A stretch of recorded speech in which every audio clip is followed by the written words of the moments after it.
السلام علیکم ورحمۃ اللہ وبرکاتہ۔ بسم اللہ الرحمن الرحیم۔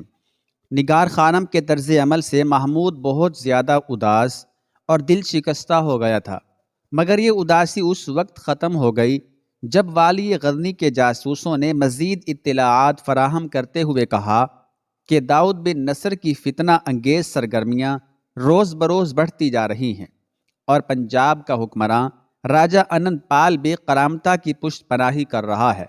داؤد بن نصر ملتان کے سابق حاکم شیخ حمید لودھی کا بیٹا تھا۔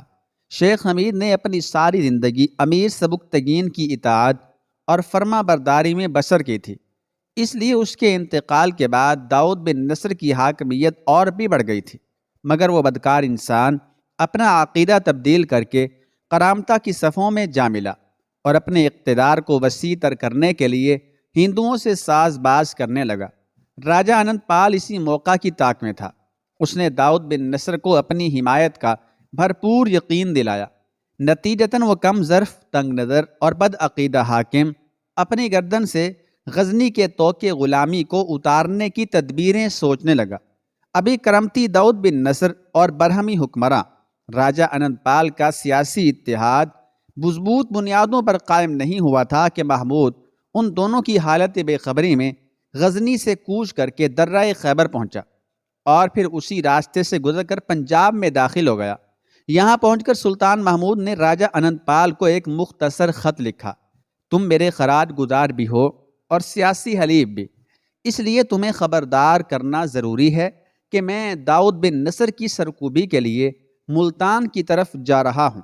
والی غزنی کے وہم و گمان میں بھی نہ تھا کہ راجہ انند پال بدعہدی اور مکر و فریب سے کام لے کر اس کے راستے کی دیوار بن جائے گا۔ محمود کا خط پڑھ کر انند پال بڑے وحشیانہ انداز میں قہقہہ زن ہوا اور اپنے راجپوت سرداروں کو مخاطب کر کے کہنے لگا: ہم برسوں سے اسی لمحے کے انتظار میں تھے۔ آج دیوتاؤں نے اپنے پجاریوں پر رحم کھا کر وہی سنہری لمحہ فراہم کر دیا ہے۔ اس لمحے کو ضائع نہ کر دینا کہ انسانی زندگی میں ایسی شبھ گھڑیاں کبھی کبھی آتی ہیں۔ محمود کی بدبختی اسے کسی وحشت زدہ ہرن کی طرح شیروں کے نرغے میں کھینچ لائی ہے۔ اس نے خود بخود اپنی اور اپنے سپاہیوں کی گردنیں ہمارے جبڑوں میں رکھ دی ہیں۔ پھر تمہیں کس بات کا انتظار ہے؟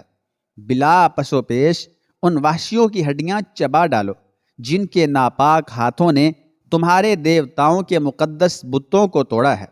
سلطان محمود ان سازشوں سے بے خبر تیز رفتاری کے ساتھ آگے بڑھ رہا تھا۔ پھر جب وہ دریائے سندھ کے کنارے پہنچا تو یہ دیکھ کر حیران رہ گیا کہ راجہ انند پال کا ایک لشکر کثیر اس کا راستہ روکے کھڑا ہے۔ محمود نے پوری شدت کے ساتھ راجہ انند پال کی اس فریب کاری کو محسوس کیا اور کچھ دیر کے لیے والی غزنی کے غصے کی آگ بھڑک اٹھی۔ پھر بھی سلطان نے اپنے اعصاب پر قابو رکھا اور مصالحانہ روش اختیار کرتے ہوئے فرما روائے پنجاب کے پاس اپنا سفیر بھیجا۔ محمود نے اپنے ایک مختصر سے خط میں راجہ انند پال کو مخاطب کرتے ہوئے لکھا تھا: میں تیری عیارانہ فطرت سے بخوبی واقف ہوں، مگر یہ نہیں جانتا کہ تو اتنا بڑا احمق ہے اور اسی نادانی کے باعث اپنے ہی ہاتھوں سے اپنے راستے میں زہریلے کانٹے بچھا لے گا۔ مجھے معلوم ہے کہ تو اس زمین پر بسنے والوں کی صف میں بدترین شخص ہے، مگر پھر بھی ایک لمحے کے لیے میرے احسانات کو یاد کر اور افواج غزنی کی گزرگاہوں کو کھلا چھوڑ دے۔ میں تجھے پہلے بھی بتا چکا ہوں کہ سلطانی شمشیروں کا ہدف والی ملتان داؤد بن نصر کی گردن ہے۔ پھر تو کیوں خواہ اپنا سر پیش کر کے رسوائی کی موت اور اپنی مملکت کے لیے عبرتناک بربادی خریدنا چاہتا ہے؟ انند پال، تو ایک بار پھر پورے ہوش و حواس کے ساتھ سن لے کہ اس وقت داؤد بن نصر میری نظر میں سب سے بڑا مقہور و معتوب ہے۔ یاد رکھ کہ والی ملتان کا دشمن میرا محبوب دوست ہے اور اس کا دوست میرا بدترین دشمن۔ اگر تو مکتوب سلطانی پڑھ کر اپنی سلطنت کے حصار میں واپس چلا گیا تو یقین رکھ میں تیرے ان گناہوں کو معاف کر دوں گا جو کچھ دن پہلے تجھ سے سرزد ہوئے ہیں اور جن کا احتساب میں نے ابھی تک نہیں کیا۔ یہ تیری نافرمانوں اور سازشوں کے باب میں میری آخری تنبیہ ہے۔ اگر تو نے مجھے دو محاذوں پر تقسیم کر کے جنگی صورتحال سے فائدہ اٹھانے کی کوشش کی تو اپنے باپ کے لرزہ خیز انجام کو حافظے میں یاد کر لے، اور اس کے ساتھ ہی ساتھ اپنے لیے بھی ذلت و بربادی کی آگ بھڑکا لے کہ اب وہی آگ تیرا مقدر ہوگی۔ جب کسی نافرمان سے ہماری عنایت خسروانہ کی غذا ہضم نہیں ہوتی تو پھر ہم اسے کھانے کے لیے دہکتے ہوئے انگارے دیتے ہیں، اور جب کوئی بدبخت ہمارے دستے کریمانہ سے لباس حریری نہ پہنے تو پھر ہم اسے شولوں کا کفن پہناتے ہیں۔ والی غزنی کا خط پڑھ کر چند لمحوں کے لیے راجہ اننت پال پر دہشت طاری ہو گئی، مگر اس نے فوراً ہی مل کر اپنے سرداروں سے مشورہ لیا، نہیں سمراٹ، ہم اس سنہری موقع کو ضائع نہیں کر سکتے۔ تمام سالاروں نے بیک زبان کہا۔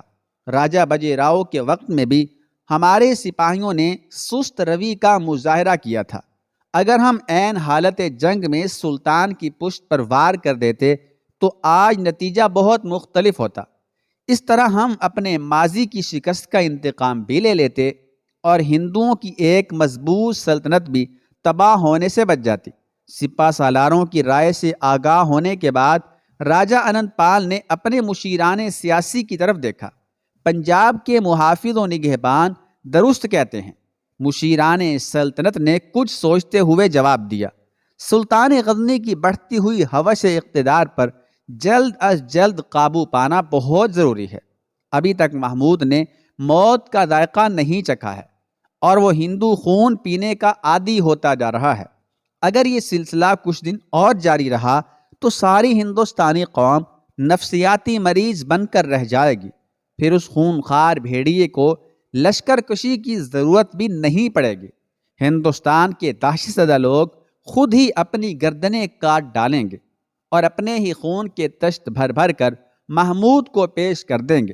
پھر وہ درندہ لہو کے دریا پی کر سیراب ہو جائے گا اور ہمارے گلی کوچوں میں خاک اڑ رہی ہوگی۔ اس کے بعد نہ انسانی بستیاں ہوں گی اور نہ ہندوؤں کے گوشت و خون کے ذخیرے۔ راجہ اننت پال کے برہمن مشیر بڑی خوفناک متعصبانہ گفتگو کر رہے تھے۔ یہ ہمارا مذہبی فرض ہے کہ ہم اس آدم خور درندے کو بلا تاخیر ہلاک کر ڈالیں۔ اگر ہم نے اسے کھلا چھوڑ دیا تو وہ ایک ایک کر کے تمام ہندو حکمرانوں کو کھا جائے گا۔ اگرچہ ملتان کا حاکم داؤد بن نصر ہندو نہیں، لیکن پھر بھی وہ ہمارا حلیف ہے، اس لیے ہمیں کسی تردد کے بغیر داؤد کی مدد کرنی چاہیے۔ اپنے مشیران سیاست کے دلائل سن کر راجہ اننت پال نے اپنے سر کو اس بات میں جنبش دی، ہم ایسا ہی کریں گے۔ بظاہر داؤد بن نصر مسلمان ہے، لیکن درِ پردہ ہمارا دوست ہے۔ وہ مسلمانوں میں پھوٹ ڈال کر ان کی اجتماعی قوت کو، اجتماعی طاقت کو منتشر کر رہا ہے۔ ہم بھی یہی چاہتے ہیں سمراٹ کہ داؤد بن نصر کی بھرپور مدد کی جائے۔ مشیران سیاست نے ایک بار پھر اپنے الفاظ پر زور دے کر کہا، وہ نام نہاد مسلمان دراصل ہماری ہی بساط کا ایک مہرہ ہے۔ اگر کسی وجہ سے وہ مہرہ بھی پٹ گیا تو ہماری بساط آہستہ آہستہ خالی ہو جائے گی، اور ایک دن ہم مشیران سیاست نے قصداً اپنی بات ادھوری چھوڑ دی تھی، مگر راجہ اننت پال ان کا مفہوم سمجھ گیا تھا۔ لیکن اچانک برہمن حکمران کے چہرے پر الجھن کے آثار نظر آنے لگے تھے۔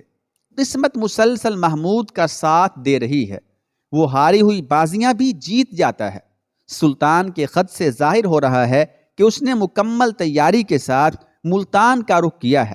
کہیں ایسا نہ ہو کہ ہم اس کی افرادی قوت کے بارے میں غلط اندازہ کر لیں اور پھر مختلف اندیشوں کے زیر اثر اننت پال کی بات بھی نامکمل رہ گئی تھی۔ نہیں سمراٹ، ایسا ہرگز نہیں ہوگا۔ مشیران سیاست نے اپنے فرما روا کے وسوسوں کو زائل کرنے کے لیے پرجوش لہجے میں کہا، محمود ایک نہایت ہوشیار انسان ہے۔ وہ شمشیر و سنا کے ساتھ بلند بانگ دعوے بھی کرتا ہے تاکہ اس کا دشمن نفسیاتی طور پر مرعوب ہو جائے۔ اس بار بھی وہ ایسا ہی کر رہا ہے۔ اگر اسے اپنی عسکری طاقت پر مکمل اعتبار ہوتا تو وہ آپ سے اپنا راستہ چھوڑ دینے کی درخواست نہ کرتا۔ اننت پال کے مشیران سیاست محمود کی جنگی حکمت عملی کی غلط تعویل پیش کر رہے تھے۔ سمراٹ، بھگوان کے لیے اس موقع کو ضائع نہ کیجیے۔ محمود کے خط کا ایک ایک لفظ چیخ چیخ کر کہہ رہا ہے کہ وہ اس محاذ جنگ پر بہت کمزور ہے۔ سلطان غزنی کی فوج صرف حاکم ملتان کی سرکوبی کے لیے کافی ہو سکتی ہے۔ ہمارے جانباز سپاہیوں نے اس کا راستہ روک لیا تو وہ آگے بڑھنے کی صلاحیت نہیں رکھتا۔ اگر اپنی ناطاقتی کے باوجود محمود نے سمراٹ کے سپاہیوں کا مقابلہ کیا تو انجام کار اسے ذلت و بربادی کے ساتھ پسپا ہونا پڑے گا، اور اگر وہ جنگ کیے بغیر لوٹ گیا تو یہ اس کی نفسیاتی شکست ہوگی۔ اس طرح آپ دونوں حالتوں میں فاتح قرار پائیں گے، اور پھر وہ بھیڑیا اپنے غار تک محدود ہو کر رہ جائے گا۔ مشیران سیاست کے دلائل میں بہت وزن تھا، اس لیے راجہ انند پال نے نتائج کی پرواہ کیے بغیر محمود کے خط کے جواب میں صاف صاف لکھ دیا: سلطان غزنی کو معلوم ہونا چاہیے کہ میں عرض پنجاب کا خود مختار اور مطلق فرما روا ہوں۔ میں نے مصلحتاً گردش وقت کو ٹالنے کے لیے خراج گزاری پر آمادگی ظاہر کی تھی، مگر اب میں اپنے کسی عہد کا پابند نہیں ہوں، اس لیے تیرا حاکمانہ لہجہ میری قوت برداشت سے باہر ہے۔ غور سے سن لے کہ یہ پورا علاقہ میرے زیر اثر ہے، اور میں کسی غاصب کو اس طرف سے گزرنے کی اجازت نہیں دے سکتا۔ بس تیری سلامتی اس میں ہے کہ تو چپ چاپ غزنی کی طرف لوٹ جا، اور یاد رکھ کہ داؤد بن نصر میرے نمک خواروں میں شامل ہے، اور میں اپنے غلاموں کو مصیبت کی گھڑی میں تنہا چھوڑ دینے کا عادی نہیں ہوں۔ اگر تو نے ملتان کی آزادی پر اپنی حریصانہ نظر ڈالی تو پھر یہ بھی ممکن ہے کہ اس جنگ کے بعد دنیا کا کوئی منظر دیکھنے کے قابل ہی نہ رہے۔ راجہ انند پال نے پہلے ہی محمود کا راستہ روکنے کے لیے ایک لشکر کثیر دریائے سندھ کی طرف روانہ کر دیا تھا۔ پھر سلطان کے خط کا جواب دے کر ایک نیا لشکر ترتیب دینے لگا۔ محمود نے انند پال کے تحریر کردہ ایک ایک حرف کو بغور پڑھا۔ پھر والی غزنی کے ہونٹوں پر انتہائی تمسخر آمیز مسکراہٹ ابھر آئی، اور اس نے برہمن حکمران کے خط کو پرزے پرزے کر کے ہوا میں اڑا دیا۔ میں آج تک اس غلط فہمی میں مبتلا تھا کہ صلہ رحمی اور رواداری کا مظاہرہ پتھروں کو پگھلا سکتا ہے۔ سلطان محمود غضبناک لہجے میں اپنے امیران لشکر سے مخاطب ہوا۔ وہ برہمن زادہ اپنے فریب کار باپ جےپال کے نقش قدم پر چل رہا ہے۔ میں سمجھتا تھا کہ شاید وہ راہ راست پر آ جائے گا، مگر عہد شکنی اور عیاری اس کے خون میں شامل ہے۔ پھر کس بات کا انتظار ہے سلطان معظم؟ امیران لشکر نے اپنی اپنی شمشیروں پر ہاتھوں کی گرفت مضبوط کرتے ہوئے کہا: پہلے اس مکار لومڑی انند پال کا شکار کر لو۔ جلال سلطانی سے محمود کا چہرہ سرخ ہو گیا تھا، اور ہونٹوں سے قہر کی چنگاریاں پھوٹ رہی تھیں۔ پھر اس حرام کار داؤد بن نصر کو بھی دیکھ لیں گے، جس نے شیروں کا مذہب چھوڑ کر گدڑوں کا عقیدہ اختیار کر لیا ہے۔ اگرچہ محمود کے سپاہیوں کی تعداد بہت کم تھی، لیکن اس نے تائید غیبی کے بھروسے پر راجہ انند پال کی ٹڈی دل فوج سے الجھنے کا فیصلہ کر لیا، اور پھر ایک لمحہ ضائع کیے بغیر دریائے سندھ کی طرف بڑھا، جہاں پنجاب کے فوجی دستے اس کا راستہ روکے کھڑے تھے۔ غزنی کے امیران لشکر کا خیال تھا کہ یہ مارکہ بہت زیادہ طویل اور خون ریز ہوگا، مگر حیرت انگیز طور پر انند پال کے سپاہی وحشت زدہ نظر آنے لگے۔ یہ سلطان محمود کی بلند اقبالی تھی یا ماضی کی شکست کا اثر کہ پہلے دن ہی ہندو افواج آہستہ آہستہ پیچھے ہٹنے لگے؟ پھر دوسرے دن شام تک اپنے بہت سے ساتھیوں کی لاشیں چھوڑ کر انند پال کا لشکر بھاگ کھڑا ہوا۔ برہمن حکمراں کے سپاہی اپنے آپ کو محمود کے راستے کا بھاری پتھر سمجھ رہے تھے، مگر غزنی کے جانبازوں نے انہیں سوکھے پتوں کی طرح پامال کر ڈالا۔ اس فتح کے بعد تمام امیرانی لشکر تیز رفتاری کے ساتھ ملتان کی طرف بڑھنا چاہتے تھے، مگر سلطان محمود نے اپنے سپہ سالاروں کو اسی مقام پر خیمہ دن ہو جانے کا حکم دیا۔ میرے خیال میں ابھی انند پال جیسے عیار دشمن کی سازشوں کا غبار مکمل طور پر چھٹا نہیں ہے۔ پہلے فضا کو صاف ہو جانے دو، پھر اپنی منزل مراد کی طرف گامزن ہونا کہ مجھے یہاں کی پرفریب ہواؤں میں نئے خطرات کی بو محسوس ہو رہی ہے۔ پھر اس وقت غزنی کے امیران لشکر حیران رہ گئے جب تیسرے دن راجہ انند پال اپنے تمام مفرور سپاہیوں کو سمیٹ کر تازہ دم لشکر کے ساتھ سلطان محمود کے سر پر آ پہنچا۔ برہمن حکمراں اپنی کثرت افواج پر نازاں تھا، اس لیے کچھ دیر تک بڑی بے جگری سے بڑھ چڑھ کر لشکر غزنی پر حملے کرتا رہا، مگر محمود کے جانثار ایسے سنگین ستون ثابت ہوئے تھے کہ جن پر نہ کوئی تلوار اثر کرتی تھی اور نہ وہ کسی بھاری گرز سے توڑے جا سکتے تھے۔ یہ خون ریز مارکا بھی بس ایک دن جاری رہ سکا۔ دوسرے روز زوال آفتاب کے ساتھ ہی راجہ انند پال بھی میدان جنگ سے بھاگ کھڑا ہوا۔ سلطان محمود نے فی الوقت داؤد بن نصر کے وجود کو یکسر نظر انداز کر دیا تھا۔ وہ انتہائی پرجلال لہجے میں اپنے سپاہیوں کو حکم دے رہا تھا، اب کی بار اس لومڑی کو اس قابل نہ چھوڑنا کہ یہ اپنے غار میں روپوش ہو سکے۔ جے پال کا یہاں تک تعاقب کرو کہ وہ ہماری بخشی ہوئی غلامی کی زنجیریں پہن لے یا پھر بجے راؤ کی طرح خودکشی کر کے حرام موت مر جائے۔ الفاظ کی گونج ختم ہوتے ہی والی غزنی نے انند پال کا تعاقب شروع کر دیا۔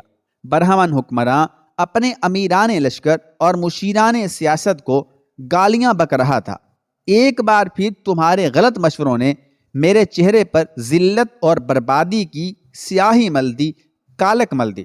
میں نے پہلے ہی کہا تھا کہ میرے ذہن میں کچھ اندیشے کروٹ لے رہے ہیں، اور آج وقت نے ثابت کر دیا کہ وہ سارے اندیشے درست تھے۔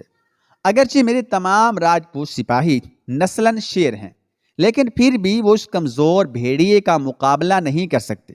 یہ کیسی انہونی ہے کہ محمود ہر بار اپنے مٹھی بھر سپاہیوں کے ہمراہ ہم پر حملہ آور ہوتا ہے، اور ہر مرتبہ ناقابل یقین فتح اس کا مقدر بن جاتی ہے۔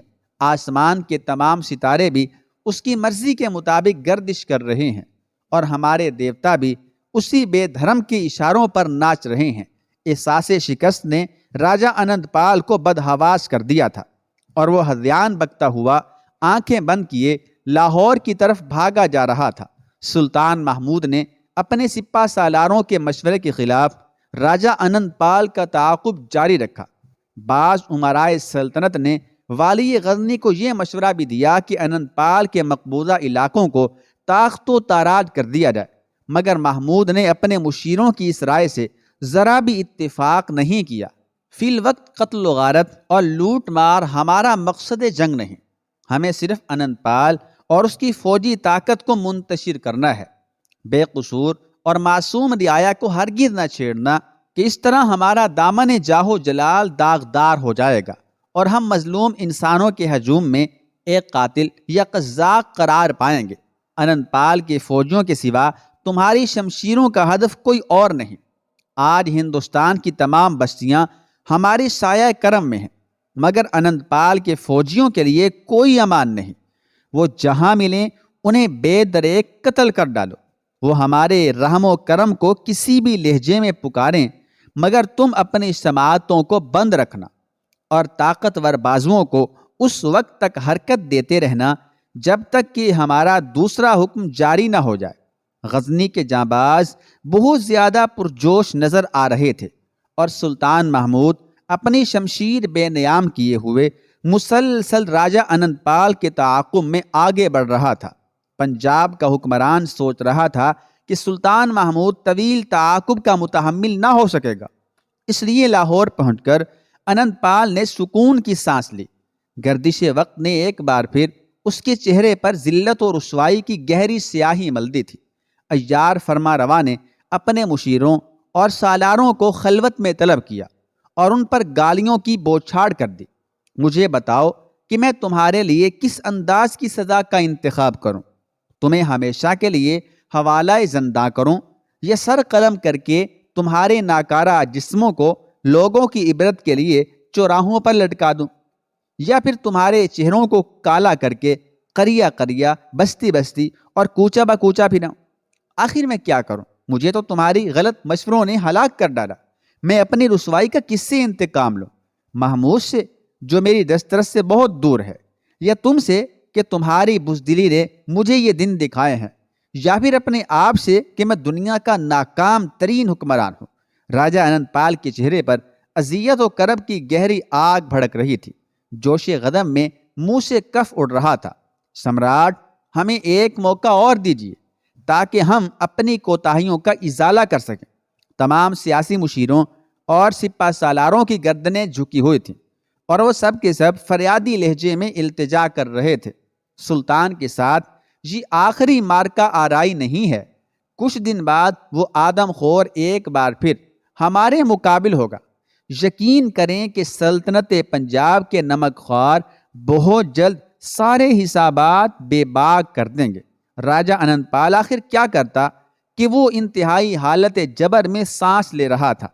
چاروں ناچار اسے اپنے سیاسی مشیروں اور فوجی سرداروں کو معاف کر دینا پڑا۔ تم کچھ بھی کرو مگر میں اپنے لباس اقتدار کو شکست کے داغوں سے پاک دیکھنا چاہتا ہوں۔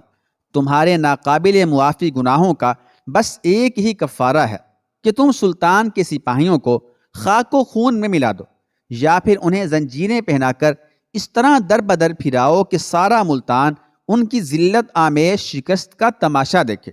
بس جاں فروشی کا یہی ایک راستہ ہے کہ جس سے گزر کر اپنے سمراٹ کے قہر سے محفوظ رہ سکتے ہو۔ ابھی راجپوت سالار ایفائے عہد اور سرفروشی کی قسمیں کھا رہے تھے کہ انند پال کے چند جاسوس دہشت و بدحواسی کے عالم میں داخل ہوئے اور لڑکھڑاتی زبانوں کے ساتھ چیخ چیخ کر کہنے لگے، سمراٹ جلدی کیجیے کہ محمود کا لشکر لاہور کے گرد و نواح میں آ پہنچا ہے۔ اگر ہم نے دفاعی تدابیر میں چند گھنٹے کی بھی تاخیر کی تو افواج پنجاب محصور ہو کر رہ جائیں گی۔ راجہ انند پال نے وحشت زدہ نظروں اور زرد چہرے کے ساتھ اپنے سپہ سالاروں کی طرف دیکھا۔ وہ وقت نہیں آ پہنچا کہ تم اپنے وعدے وفا کرو۔ تمام سپہ سالاروں نے گھبرا کر اپنے فرما روا کی طرف دیکھا۔ سمراٹ ایک منتشر فوج کس طرح والی غزنی کی یلغار کو روک سکتی ہے؟ ابھی تو ہمیں نئی صف بندی کے لیے ایک طویل مدت درکار ہوگی۔ یہ کہہ کر راجہ انند پال کے جانثاروں نے اپنے سر جھکا لیے۔ فرما روائے پنجاب کے ساتھ ساتھ اس کے سپاہی بھی حوصلہ ہار چکے تھے۔ مجبوراً انند پال کو لاہور فرار ہونا پڑا۔ سلطان محمود اور اس کے برق رفتار سپاہیوں نے دوآبہ سندھ کو عبور کیا اور پھر دریائے جہلم کو پار کر کے چناب تک آ پہنچے۔ اس کے بعد جب غزنی کے جاں بازوں نے دریائے چناب کو بھی عبور کر لیا تو راجہ انند پال لاہور چھوڑ کر کشمیر کی طرف بھاگ کھڑا ہوا۔